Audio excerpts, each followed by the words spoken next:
আর ভাই যিনি প্রশ্ন করেছেন যে আহলুল হাদিসের ভাইয়েরা আসলে কোরআন হাদিসে কিছু না পাইলে তো তাহলে তো বেমাওকার পড়ে যান, না কিছু করার থাকে না। একটু জ্ঞানের চর্চা করেন। কোরআন হাদিসে সরাসরি না পেলে কি করতে হবে এটা রাসূল সাল্লাল্লাহু আলাইহি ওয়াসাল্লাম বলে গিয়েছেন তো, তাই না? সুতরাং বিষয়টা এমন নয় প্রশ্নকর্তা যেভাবে চিত্রিত করলেন। প্রথম কথা হচ্ছে যে কোরআনে অনেক কথা স্পষ্ট করে বিধান দিয়েছে না?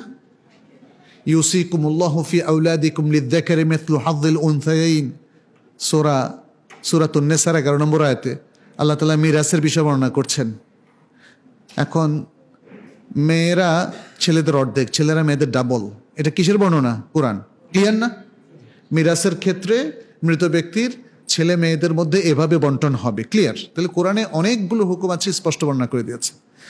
আবার অনেক কিছু কোরআনে ইজমালান মানে সংক্ষেপে বর্ণনা করা হয়েছে, এটার ব্যাখ্যা দিয়েছে সুন্নাহ।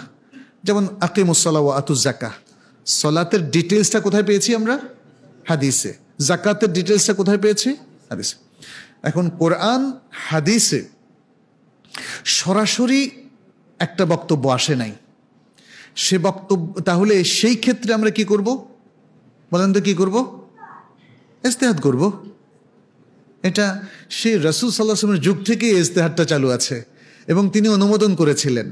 মুআয ইবনে জাবালের হাদিস থেকেও ইমাম ইবনুল কাইয়্যিম বলেছেন এই হাদিসটা ইন্ডিভিজুয়ালি দাঈফ হলেও এটা ওভারঅল ইসলামের সামগ্রিক দলিল ইজতিহাদের অনুমতি দেয়। আর এই একটা হাদিস দ্বারা তো শুধু ইজতিহাদ না, ইজতিহাদ দ্বারা অনেকগুলো হাদিস দ্বারা সাব্যস্ত হয়েছে। ইজতিহাদ বুঝছেন তো?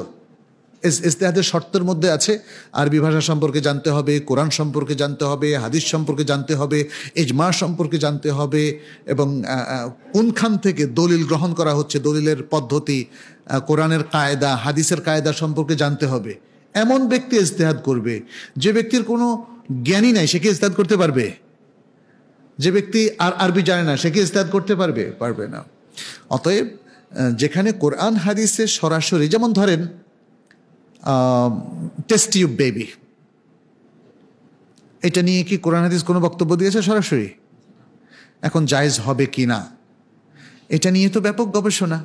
এখানে আপনারা দেখবেন ইসলামী ফিকহ কাউন্সিলের মধ্যে টেস্ট টিউব বেবির 7টা প্রকার উল্লেখ করা হয়েছে। এর মধ্যে যেই প্রকারের মধ্যে দেখা যায় স্বামী এবং স্ত্রী ছাড়া এখানে আর কাউকে ইনক্লুড করা হয়নি। মেয়েদের ডিম্বাণু তৃতীয় কোনো মহিলা থেকে নেওয়া হয়নি, ছেলেদের স্পার্ম দ্বিতীয় কোনো পুরুষ থেকে নেওয়া হয়নি, এবং শরীয়তের আরও মানদণ্ড ঠিক রেখেছে। শুধু এই একটা সূরাতে টেস্ট টিউব বেবি জায়েজ। আচ্ছা, জায়েজ হওয়ার প্রত্যেকটা রুলিংসে ইসলামের যত কায়দাগুলো আছে এখানে পরীক্ষা নিরীক্ষা করে দেখা হয় যে কোথাও ইসলামের মৌলিক কোনো বিধান লঙ্ঘিত হয়েছে কিনা। সুতরাং ইজতিহাদের মাধ্যমে, ইজতিহাদ তো একটা চমৎকার পদ্ধতি ইসলামের, যেই জায়গাগুলোতে সরাসরি কোরআন হাদিসে বক্তব্য নেই সেই জায়গাগুলোতে আপনি ইজতিহাদের মাধ্যমে সেটাকে নিরূপণ করতে পারেন। কিন্তু ইজতিহাদ তো কোরআন সুন্নাহ থেকে বিচ্ছিন্ন নয়, কোরআন সুন্নাহর সাথে সাংঘর্ষিক কখনো নয়। যদি আপনার ইজতিহাদ বা ওনার ইজতিহাদ কোরআন হাদিসের সাথে সাংঘর্ষিক হয় তাহলে সাথে সাথে সেটা বাতিল হবে।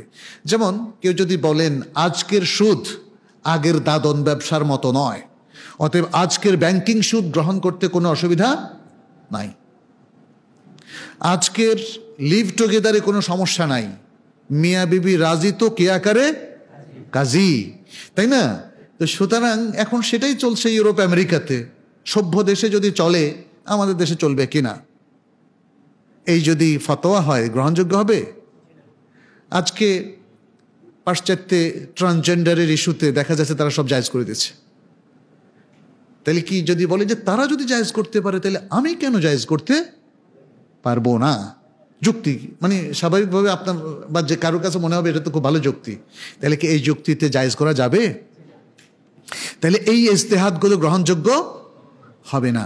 ইজতিহাদকে গ্রহণযোগ্য হতে হলে শরীয়তের মানদণ্ডগুলোকে ঠিক রাখতে হবে, শরীয়তের নলেজ, মাকাসিদুশ শরিয়া এবং শরীয়তের কাওয়ায়েদ উসুলগুলোর সাথে সঙ্গতি রেখেই আপনার বিধানটা দিতে হবে। অতএব আহলুল হাদিস যারা কোরআন হাদিসের মূল মাসলাক অনুযায়ী চলেন তারা কোরআন হাদিস এবং ইজতিহাদের ভিত্তিতে তারা গ্রহণ করেন। কিন্তু মনে রাখতে হবে আরেকটা কায়দা, লা ইজতিহাদা মা'আন নাস, আরেকটা কায়দা আছে। যখন কোরআন হাদিসের স্পষ্ট বক্তব্য পাওয়া যাবে তখন আর ইজতিহাদ চলবে না। কোরআন বলছে এ কথা আর আপনি বলেন যে আমার মনে হয় অন্য কথা, তাহলে আপনি কি আল্লাহর চাইতে বড় হয়ে গেলেন? আপনি কি রাসূলুল্লাহ সাল্লাল্লাহু আলাইহি সাল্লামকে বাদ দিয়ে নিজের মতকে, মন গড়া মতকে প্রতিষ্ঠিত করবেন? আমাদের অনেক ভাইরা সহিহ হাদিসের তাৎপর্যটা বুঝে না, তারা হাসে, এটা আহলে হাদিস কি সহিহ হাদিস করে।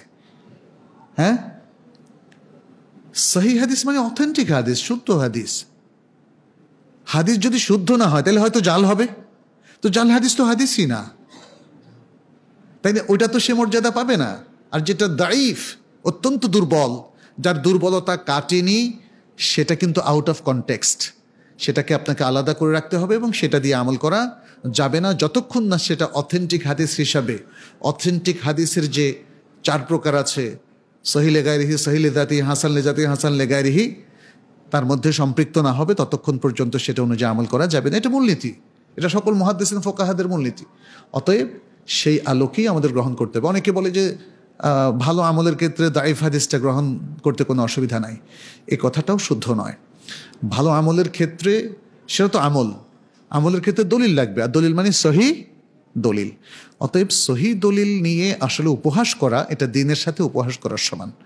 আমাদেরকে আসলে এই দলিল গ্রহণ পদ্ধতিটা যদি আমরা বুঝতে পারি তাহলে মনে হয় এই উপহাসগুলো হয়তো কমবে।